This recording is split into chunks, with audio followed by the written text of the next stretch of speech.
Yeah. When that fell through, well, I got to find another way to get money because that's how they are. It said, was settled out of court. The August 2004 civil suit was settled out of court March 2nd, 2005. And that was the end of it. It worldwide attention, but never resulted in a trial. 2 weeks after the civil suit was settled, they asked him if he was concerned about his image. Now remember, he was what? 24, 25. When it happened, so, yeah, 25 years old. He said, no. No and yes. I mean, it's important that the image out there that's the real image is who I am as a person, not something that's fabricated, gossip, you know what I'm saying? From that standpoint, yeah, I care about it. It's just about you doing what's right. I think it'll all come out sooner or later. There's a lot of charitable stuff I've done in the past I will continue to do that I don't want credit for. I don't. I just feel like it's something that don't feel like it's something that should be publicized. I do hope one day people will look back on my career and see everything and say I just stayed steady, I didn't wig out, I didn't lose it, I stayed professional. It said at first, the events unfolded quickly for Bryant. The day after the alleged rape, he underwent knee surgery. That's why he was in Colorado to get knee surgery. And she reported it to the county sheriff's department, and they searched his hotel room for evidence.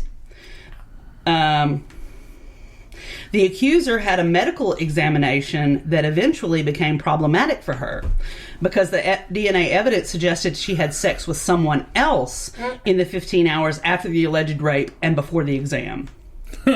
Wow. So she must not been too traumatized. No. Bryant was charged with 1 count of felony assault July 18th. His wife, Vanessa, by his side, held a news conference at Staples Center. Oh, so they were married. Yes. Yeah. Where he admitted committing adultery but said, I'm innocent of assault. So there was nearly a year of discovery and pre-trial hearings. He entered a plea of not guilty. I think that's important. As the case moved toward a trial, the accuser's resolve began to weaken. She added a libel attorney to her legal team. Oh, so if anybody... And the libel attorney told her he did not think the court case would end well for her. They did a mock trial a week before jury selection, and they said she was not credible. And well, all they've got to do is use that DNA evidence that shows that she had sex with another person before she went and got, yeah, you know. And the transcripts went out that a DNA expert detailed the evidence saying the defense's contention that she had sex with someone else right after the rape. And said, how do they know? Because apparently she had vaginal bruising. Right. How do they know that the second? Yeah, the second, you know. I mean, and, I'm not downplaying. Kobe Bryant is like 6'6". I'm sure he's probably capable of bruising some vaginal. Well, consensual sex can leave bruising. Oh, yeah, definitely. I mean, especially if it's rough or he's really big, right. Or, you know, there's not been a lot of foreplay. Or 5-play. Let's see. He never spoke publicly.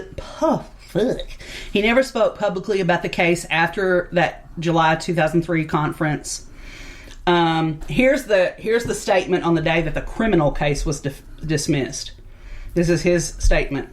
First, I want to apologize directly to the young woman involved in this incident. I want to apologize to her for my behavior that night and for the consequences she's suffered in the past year.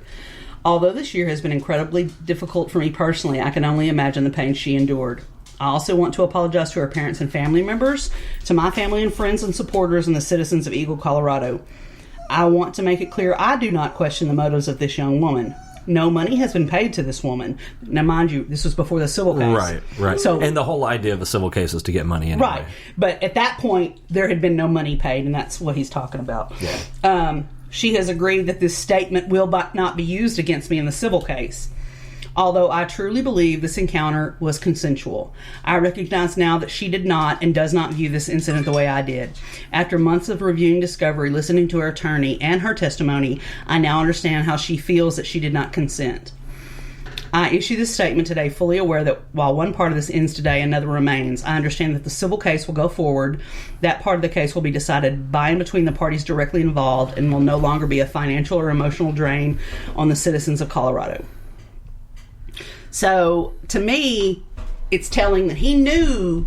I mean, like, he could have, you know what I'm saying? Mm-hmm. He said things that a good attorney could run with. Yeah.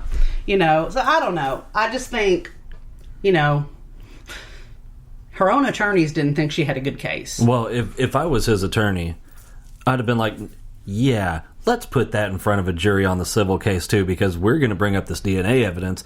And the first thing I'm going to say is, she wasn't too terribly traumatized if she went and had sex with another motherfucker within 15 hours. You know, and I mean, it might, again, I don't know what happened, and I don't like to accuse a victim, but at the same time, I just don't. The evidence doesn't show that she was, in fact, a victim. Well, it bothers me that was it a calculated thing, that 15 hours sex later? You know what I mean? Yeah. To have, like, proof? I don't know. I mean, to me, that's just. I don't know. That's problematic. Yeah, definitely. If I had been, let's say that went to jury trial, and I had heard that, and I've been on the jury, and I have been raped, I think that's important. I wouldn't have been able to convict him. No, if I was on the jury and I heard just that one piece of evidence, I couldn't have that. I'm not. I'm going to say 99% because there's always a 1% Right. outlier. But I'm 99% sure that I would not convict him just based on that one piece of evidence. I don't think you could, because that right there because that's introduces reasonable doubt. Yeah, absolutely.